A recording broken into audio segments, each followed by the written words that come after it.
Welcome to the No BS Podcast, the gaming news podcast where we ditch your sugarcoating and give it to you straight. I'm Blake. And I'm Steve. And if you're looking for real talk without the BS, you've come to the right place. Before we jump in, don't forget to stay connected with us. Follow us on X at No BS Podcast GG for all the latest updates and hot takes. Check out our YouTube channel at No BS Podcast GG and be sure to hit that subscribe button. We're also on TikTok at No BS Podcast GG throughout the week, so make sure to stop on by and say what's up. Love what you're hearing? Show your support by liking this episode, dropping a comment with your thoughts, and subscribing to keep up with all our future content. This week we focus on the UK and US military targeting gamers as military recruits, Epic's lawsuit against Google and Samsung, high-priced, low-quality games, Baldur's Gate 3 mods, and Avatar, The Last Airbender's AAA RPG. Alright, let's cut to the BS and get into today's episode. Welcome, everyone, to the No BS Podcast. I hope everyone's had a great week. And to hop into things, how's your week been, Steve, and any games that you've been playing recently? It's been pretty good. I've been playing a little bit of WoW and then kind of started playing some Throne and Liberty. Been having a blast playing that. What about you? What have you been playing? So, yeah, I've been playing actually a ton of Throne and Liberty because I made the dumb mistake of realizing that you can't transfer characters between regions because, like, when I made my character, you got you had like US West and US East. Well, US West like has like Russia and like all those other countries in it. So it's like it doesn't let you transfer. So anyways, I got two characters now. One's at like level 35 or I think like almost 40. And then I have another one at level 30, so that way we're on the same server. So I've been playing a crap ton of Throne and Liberty, and I mean I'm liking it, so it's not a complaint. So nice, yeah. So to hop into this, man. So the UK and the UK Defense Secretary John Healey spoke at a conference, and he's going on about how young people don't want to join the military nowadays. So in order to fix their recruitment crisis, he's removing a bunch of like outdated policies. And he's targeting top gamers and coders. Now, I think that's actually not a bad idea for them to do, considering how advanced the military is nowadays. And I'm sure everybody's seen videos where like these drone operators are using like almost like Xbox-like controllers. So how do you feel about like them targeting like gamers and coders nowadays? It definitely makes sense. Like you said, there's a big transition in how warfare is being conducted now. It's not so much like you're still going to have your boots on ground, but you're seeing how effective drone warfare and eventually pretty soon. I mean, a lot of these battles are going to get done online, whether it's cyber terrorism or cyber attacks. I mean, you've seen how. I'm not sure if you remember when the gas stations kind of shut down, all because someone clicked a link in an email that they got. So imagine how like devastating some attack like that could be to a nation's infrastructure if you just have these hackers just all of a sudden going in there and attacking. And I mean, it's weird because we grew up in an era where patriotism was huge. It was kind of post 9/11 and you had I'm pretty sure the military wasn't hurting for recruits, and now you're kind of at a point where I think there's a lot of information out there on how the military actually is and what happens when you're in there. You don't really have your recruiters aren't really able to lie to people anymore and get them in there. So they try. It's definitely harder. I know, like when I went through the recruiting stations, they kind of feed you all this information and tell you what it's going to be like, and now you can just go on Reddit and like, oh yeah, they're completely bullshitting you. Yeah. So it definitely makes sense that recruitment is down, but you are seeing like the Army has an esports team. They have like an esport MOS. So you go in there and your entire job is just to stream video games and kind of connect with people and kind of be a recruiter that's a lot closer to them. Like giving somebody to like to relate to. Yeah, because ultimately that's kind of what you're gonna need is you're gonna need some of these, and the Army was paying influencers a lot of money to kind of get them to promote the Army, and I'm sure the Navy did the same thing, and the Air Force and all them. It just makes sense. The kids are paying more and more attention to the influencers that they follow, and if they're promoting something, they're going to be more likely to want to do that one thing. I wonder if the military was paying those influencers more than they were actually paying their service members. Because I mean, I'm sure you remember the paychecks, dude. It was like, I think I looked at an old paycheck from my time in the army, and like it's like a E4. I was making like $1,100 or $1,200 every 2 weeks. I think it was something like I was actually watching something earlier talking about that, and it was like 500K to IGN. Just again, I think there was a disconnect when all the allegations came out with Activision Blizzard, and they kind of wanted to separate themselves from that. But before that, they were kind of pushing very hard on like being connected to Call of Duty. You would go to I would go to a lot of UFC events, and the UFC is very like they promote the Air Force, they promote the Army, they promote the military like very heavily. And in these events, you would have recruiters there, and there would be like Call of Duty zones and stuff like that, where you could go in there and be a soldier of the future and like get a chance to play like some VR games and and again like it happens. Well, dude, do you remember like when we'd go to like fairs when we were younger? Like the military, they just set up like pull-up bars or like have little tables where like they're handing out T-shirts. Yeah, I mean now they're going to comic book conventions. They're going to E3 and all this stuff like that because they realize again they need people, and the vast majority of your people are gonna be at those events. Yeah, no, I agree, and it's funny you mentioned that too because like we joined, few year or no, it wasn't a few years. We joined, in the midst of global war on terrorism and Afghanistan, Iraq, and stuff like that.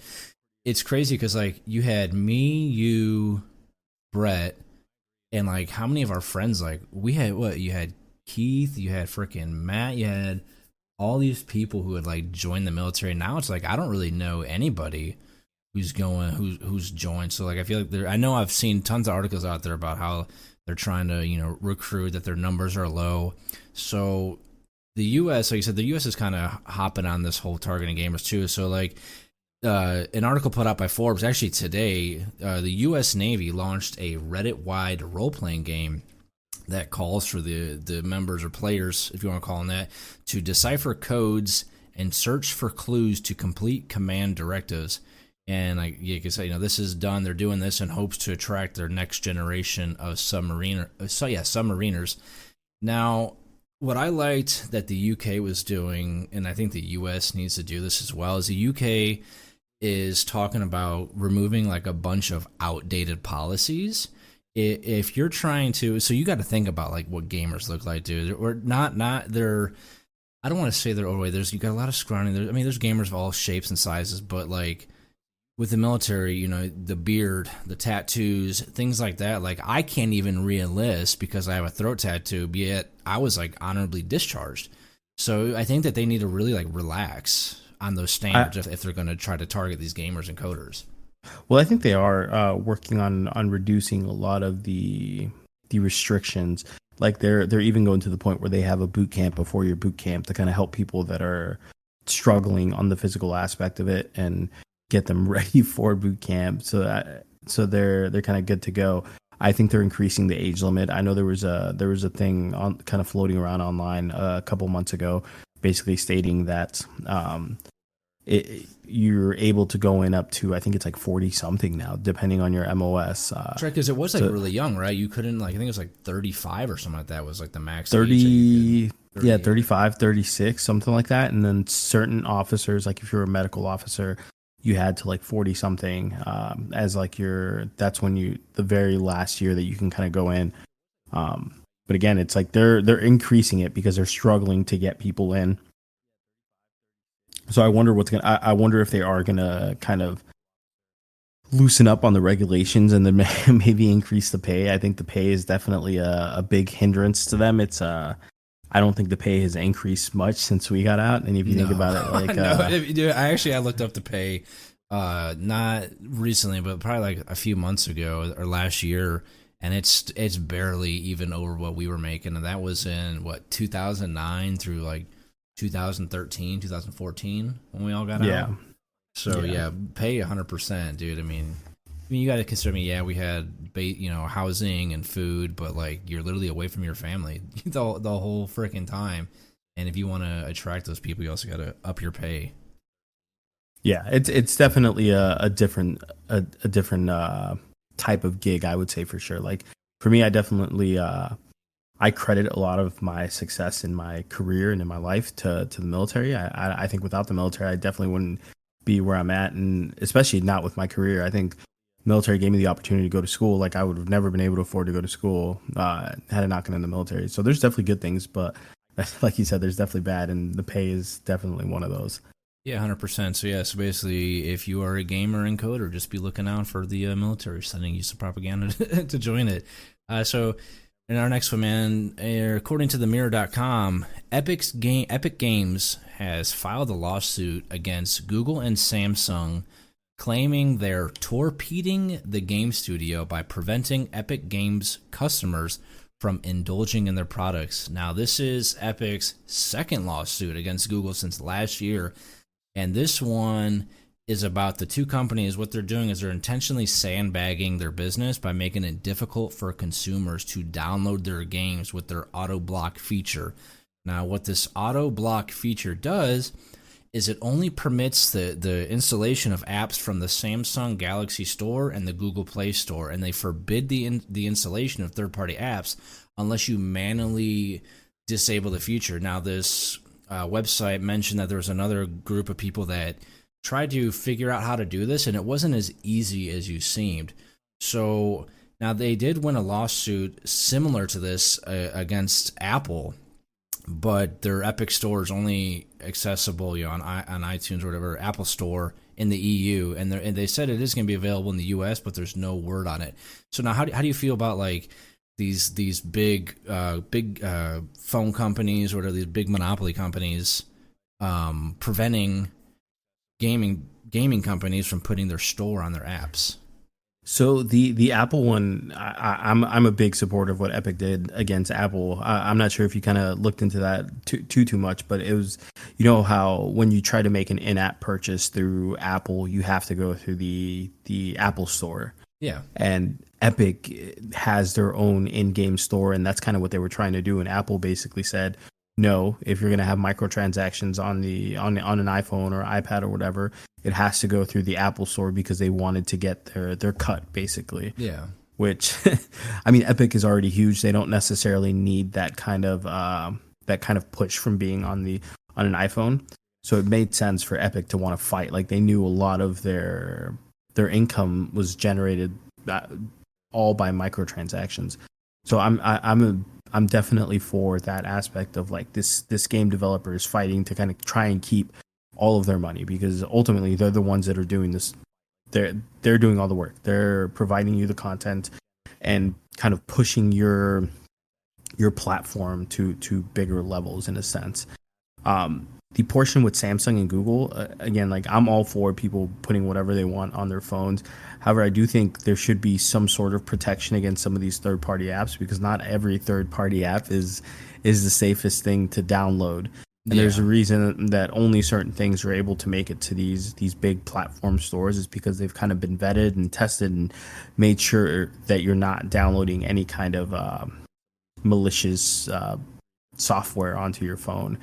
Because ultimately, the last thing you want to do is to you pay $1,000 for a phone and you download some app and it just completely breaks your phone. Yeah, but like you said, I mean, Epic is a huge company. I mean, they're vetted. So no, for sure. Like I said, I think there needs to be an easier way to kind of bypass that ability to download third-party apps. But I definitely think there should be a block, in a sense. Like, your phone should automatically try and block every third-party app, and then if you want to circumvent that restriction, there should be an option to go into your phone and say, no, I want to download this. Like, I don't know if you, like some websites where you go in there, I know like military websites are very, like if you go on a website on a normal browser, it's going to say there's security risks to go onto this website. So it's very similar to that. Like your browser is stopping you because it's something that it doesn't necessarily trust or really know what it is. So then it gives you the option to kind of keep going. So I think it should be something like that. I definitely think there should be some sort of restriction, but not just make it completely difficult to the point where you just can't do anything. Yeah, no, I agree. I'm kind of, on the one hand, it's a good thing because I was reading how Epic is, going to allow these game developers to like put their apps and stuff like that in their store. But kind of like you said, you kind of worry about. I mean, I'm sure Epic's gonna do like their due diligence with these developers and publishers to make sure that it's legitimate apps going out. But where should I go with this? Is like, I wonder if there's a way. There should be a way that like Epic Games pays Samsung and Google like I don't want to say a premium, but like a hosting thing, right, to have their app on it, and then whatever their app is in there, they shouldn't have to, for every little microtransaction made with the Epic Games store, Apple none of them should freaking get a cut of that, because that makes no freaking sense. Yeah, but that's kind of what happens. Like with a lot of these, like if you were to have an app in one of those big stores, the hosting platform needs to make their cut as well. So they're going to take whatever it is, 10%, 15%, however they decide to negotiate with the app developer. But they're going to get their cut, and I think that's why. Yeah, but I mean, Epic how many free games are? I mean, how many free games honestly are on your Apple Store and stuff like that? So it's not, I mean, that these developers are paying Google, Apple, Samsung something to have their game on there. But a lot of those free games are kind of riddled with microtransactions, and that's how, and that's how a lot of them make their money. Like most of those games, like especially the really successful ones, are making probably millions and millions of dollars a month just from people that it's like, oh, I rent like I don't know if you ever played Candy Crush back in the day, but like you would run out of live. I play Royal Match now. But you only had so many plays. Like after you got to a certain point, like you couldn't play anymore, and you would have to buy like refills basically. So that would kind of be the same thing. It's like, okay, you're buying refills, let me pay $10, whatever dollar, and it doesn't seem like a whole lot if you're spending $1 a day, $10 a week. Eventually, that kind of compounds, and if you have 1,000 people doing the same thing, then you have another 100,000 people buying other packages because they want to do more. Because when you buy those things, like you're actually making the transaction through the Apple Store, through the Google Play Store. You're not making it like through the app. Yeah. I wonder if that's like the same thing that like Epic's like trying to prevent, like to where the transaction goes through Epic. Yeah. Epic's trying to kind of take they want to keep all the money, basically. Is what Epic's trying to do, in a sense. And Samsung and Google are kind of, I wouldn't necessarily say they're trying to prevent Epic from doing this. I think ultimately they're trying to protect their customers by blocking third-party apps. Yeah, I mean, that makes sense. Like you said, there should just be like a prompt, or or like are you sure you want to continue, with this third-party site, or whatever. Yeah. I it's relatively simple to do it on an Apple to add third-party apps. I mean, I haven't done it in a long time, but I know I jailbroke one of my iPhones a while back, and it was pretty straightforward. Like I was able to do it relatively easily. Really? I think I watched a YouTube video. I had to download something, and then from there I was able to do a bunch of stuff to get it going. But I would have to look and see what all it takes to do it on a Samsung phone. But it needs to be something that's easy and simple, and that like whoever wants to do these things is able to do them. Yeah, no, I agree.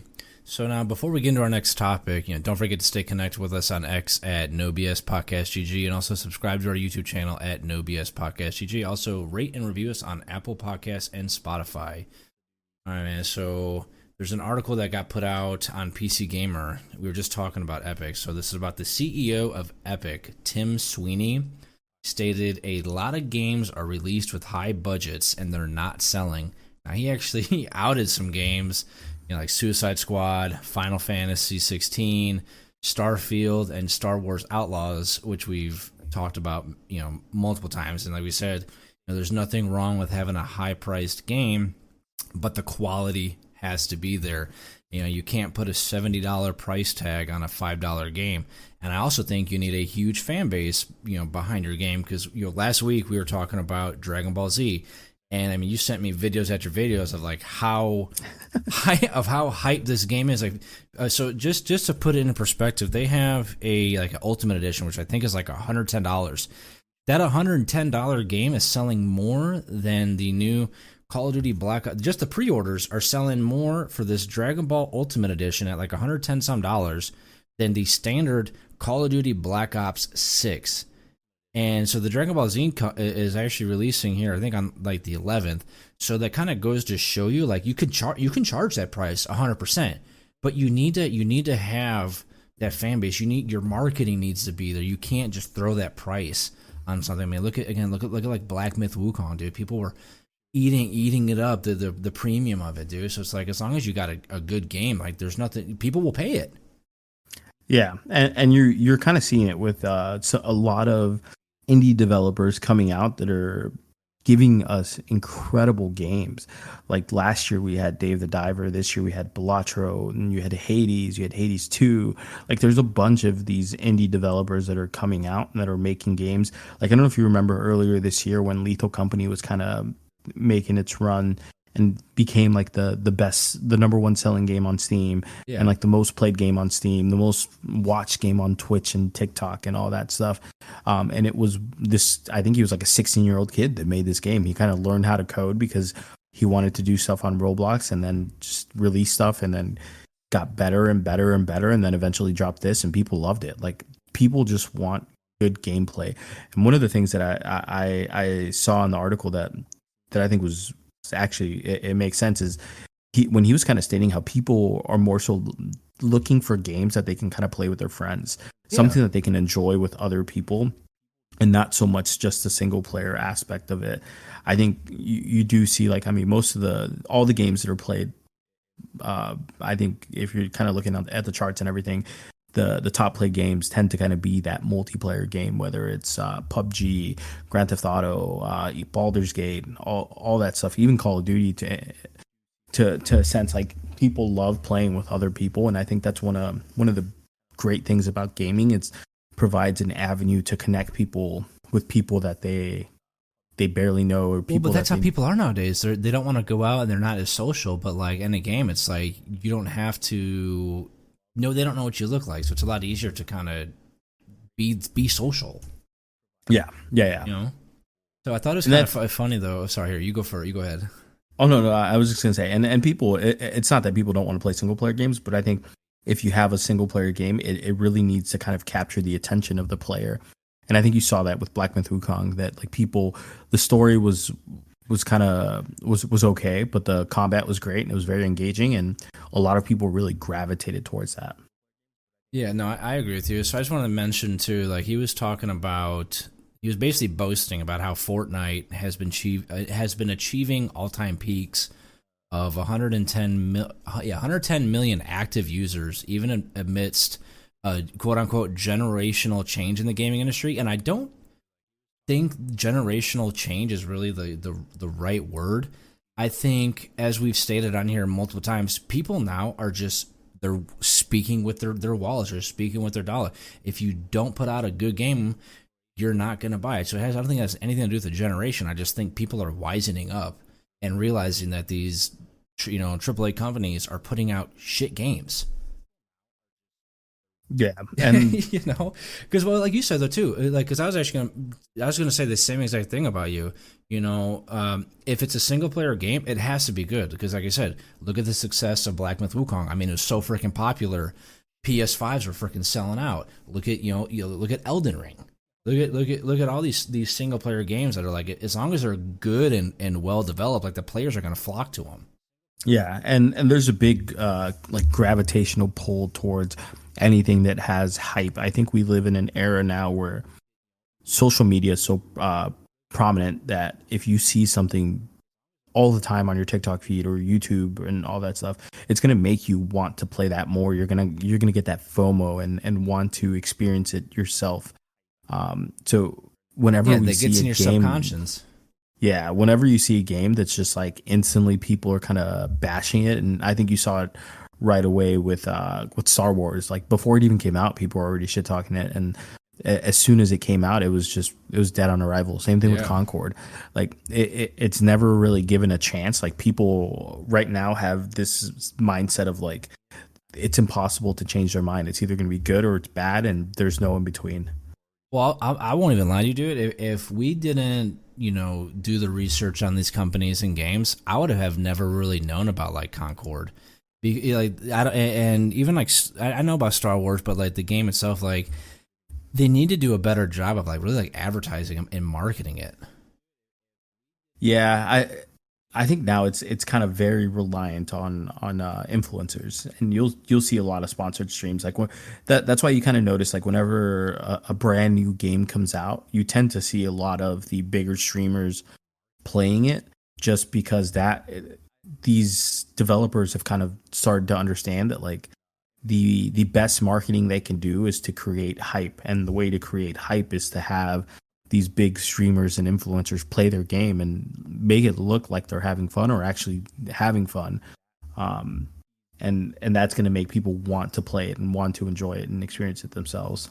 Yeah, and I think you made a really good point on the people want to play with other players. So, you know, with games, okay, with your more popular games, like Baldur Gate 3, which won Game of the Year, Fortnite, Call of Duty, Helldivers 2, like, what do all these games have in common?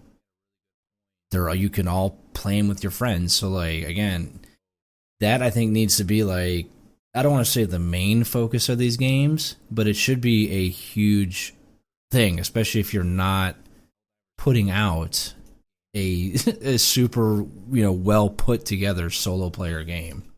Yeah, it also needs to be fun on its own as well. Like I think that's the one thing too with like Fortnite and Baldur's Gate is you can play it on your own and still have a good time. Yeah, no, I agree. So speaking of Baldur's Gate, there's an article put out by IGN that stated Baldur's Gate 3 players have not only uploaded over 1,000 mods, but they have downloaded over 15 million mods since patch 7 arrived, which actually came out on PC September 9th, so almost a month ago. So this patch, like I said, it's only PC right now. The patch does, I'm sorry, I lied. The patch just came out to console October 1st, so those numbers aren't even calculated into that. And what's cool is like the mods. So the mods in this game, they vary from adjusting your party limit from the standard 4 to 16, so you can play with more friends, to having your dice be engulfed in flames, and even the option of more character customizations. And so this is like Baldur's Gate 3 is on a long list of games that have a very active modding community, such as Skyrim, Minecraft, GTA, Rust, and so many more. So what's your opinion on how many mods have already been like added to this game already, with the over 1,000? And I also, on top of that, do you think when games like these are heavily modded, that means that the base game isn't as enjoyable, or do you think that mods are just a way of enhancing your gameplay? I love it. I think mods are incredible, and I love it when the developers embrace the modding community, and you see it. Like games tend to live a lot longer in the space when they have a large modding community.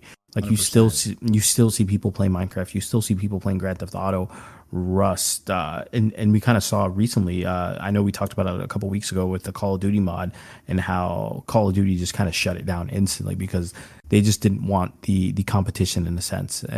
And you saw the negative outpour. Like I don't think it means that the gameplay for the original game isn't as fun, because again, like Baldur's Gate 3 won Game of the Year. It was an incredible game. Grand Theft Auto 5, incredible game. Minecraft on its own, an incredible game. Rust is an incredible game. It just kind of adds a new way of being able to play the game and continue to enjoy a great game. A lot of the times it's like little quality of life things, or things that are crazy. What like Call of Duty, or not Call of Duty, Grand Theft Auto has modes where you could play as like the Incredible Hulk, modes really? Where you just like, and again, like growing up, if you had played Grand Theft Auto, how back in the day there was cheats, and you were able to do all this crazy stuff where it's like you could summon enemies, you could put your wanted level to 5, and you could do all this crazy stuff. And I think that kind of just brings that idea of being able to play with cheats in a sense and still kind of enjoy the game and have fun. It just adds another layer of fun. Yeah, no, I agree. I mean, I've never really modded any games, or I don't think I've really even played on mods. But I agree, like, because when you put out, the full game and you're not making any changes to it, I think that you said it kind of it gives you like a refreshness of the game. Like you're playing it in almost like a whole new freaking way. Because like I've seen some of those GTA mods, dude, and you got this guy. I think he's a pretty popular TikToker, where like he does this thing where he like he's goes up to other players in the game and he like starts dancing. Like he makes is able to make his character like jump in their lap or like So like it's kind of cool what some of these people are able to do. So you do think that like mods are like a good thing like overall? Yeah, no, yeah, I love mods, and I think that's one of the big draws to PC gaming is having these mods available. One of the games that we were kind of talking about earlier with Dragon Ball Sparking Zero, like that's a huge reason that I'm playing this game on PC and not on PlayStation, largely because there's going to be mods available that's going to allow you to play as some of the characters that weren't released or probably won't get released into the game. It just adds a whole nother layer of being able to enjoy this game. Well, I gotta ask real quick, did you get the premium version or did you get the standard edition? No, I got the $99 version. Isn't it like if you bought the updated version though, you get like more characters to play?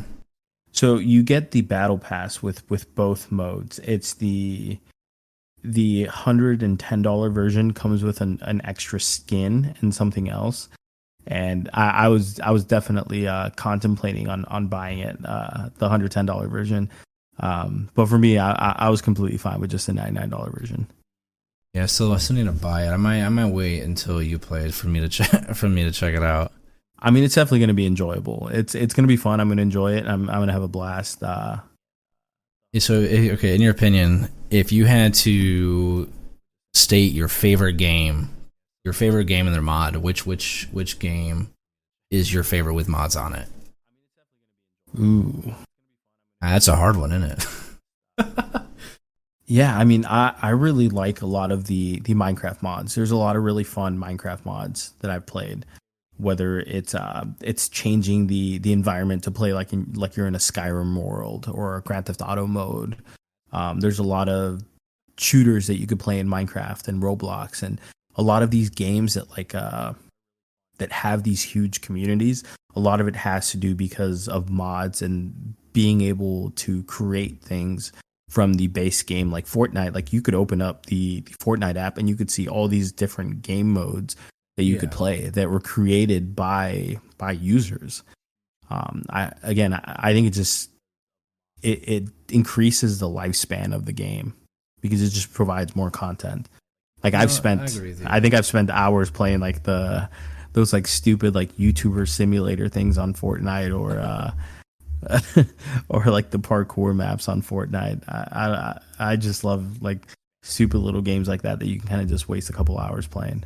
Well, I know, like, yeah, especially like if you don't want to hop into like the actual game mode and start sweating. I know, like Callie, that's all she does. She does like the dress up games and like the Among Us stuff they got up in there.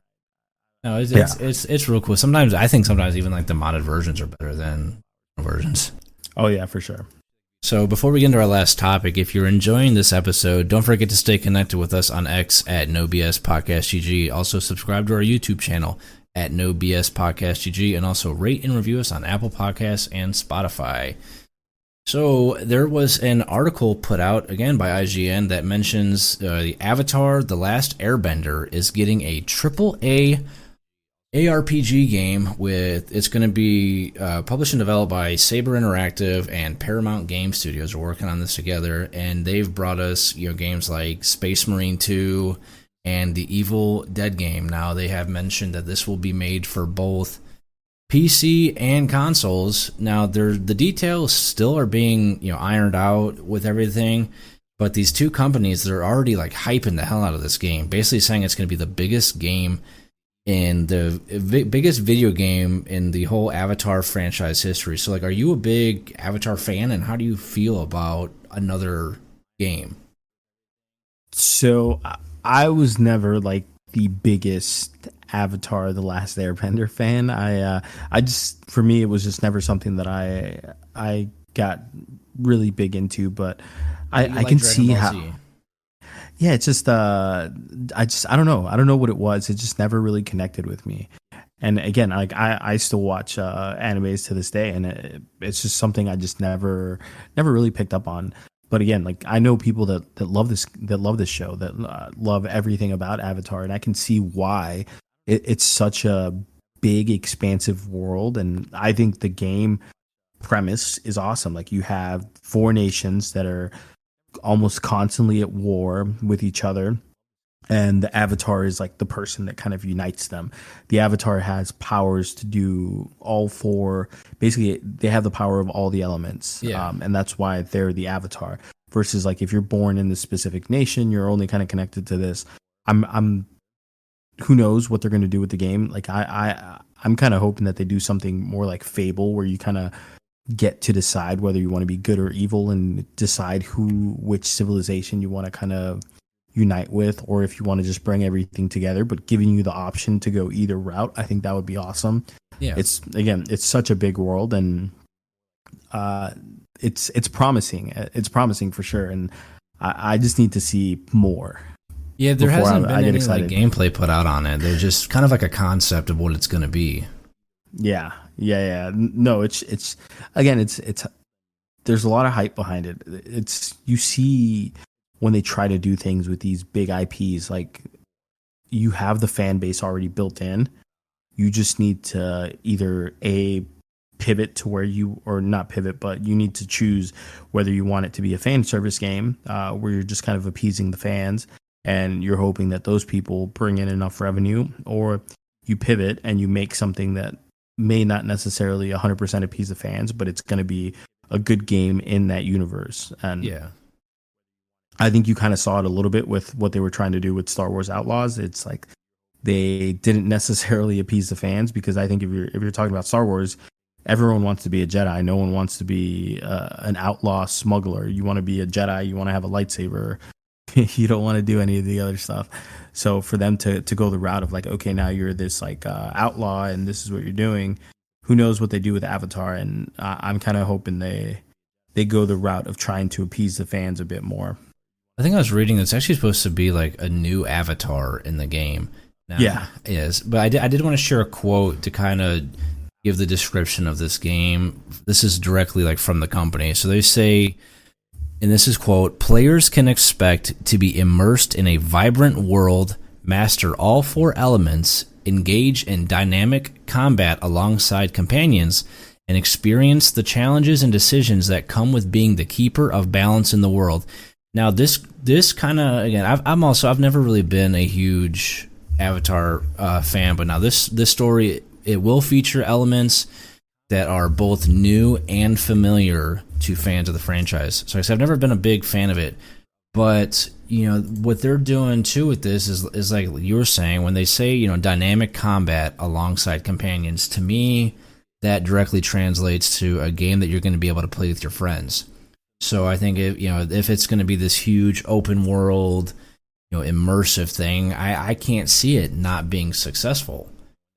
You know, I know it's got a huge fan base, so I mean, I'm sure, I don't know exactly how well the Last Airbender Avatar game did, but I was watching some videos on it. I wasn't really too impressed with the one that was released a while ago, but Yeah. the concept of this one sounds pretty freaking cool. I mean, I definitely think it's going to be more of a single player game. Like it'll probably be some story based game. But who knows? Like they have so many different routes that they can go with this game. The combat, like if you just watch a couple of videos on the combat with the Last Airbender, like it looks good. Like it looks like there a lot of martial arts aspects of what they do with their firebending, waterbending. Like they're all kind of based loosely on different martial arts bases. So I'm definitely excited to see what they do with this. I just need to see more. Is this going to be a game that you think you're going to pre-order? Or are you just going to wait to kind of see like what it looks like first? No, I'm definitely going to wait and see. It's not something that I'm going to buy. Again, like I'm not a huge Avatar: The Last Airbender fan. So for me, it's not something that's necessarily pulling me into it and basically like a must buy. Yeah. Compared to like Dragon Ball Sparking Zero, like as soon as it was announced and it was available to pre-order, I pre-ordered it. Like again, that's where it's like I think this game is trying to do. It's kind of trying to appease to the Avatar fans, like people that are fans of the Avatar franchise are going to want to purchase this game. No, I agree. So, like I said, guys, if you are a huge Avatar fan, be on the lookout for this game. I said there is no release date, but just know that one is in the makings. So, some upcoming games. You got Silent Hill 2 Remake coming out October 8th. And the game that Steve is probably the most hyped for right now, Dragon Ball Z, is coming out October 11th.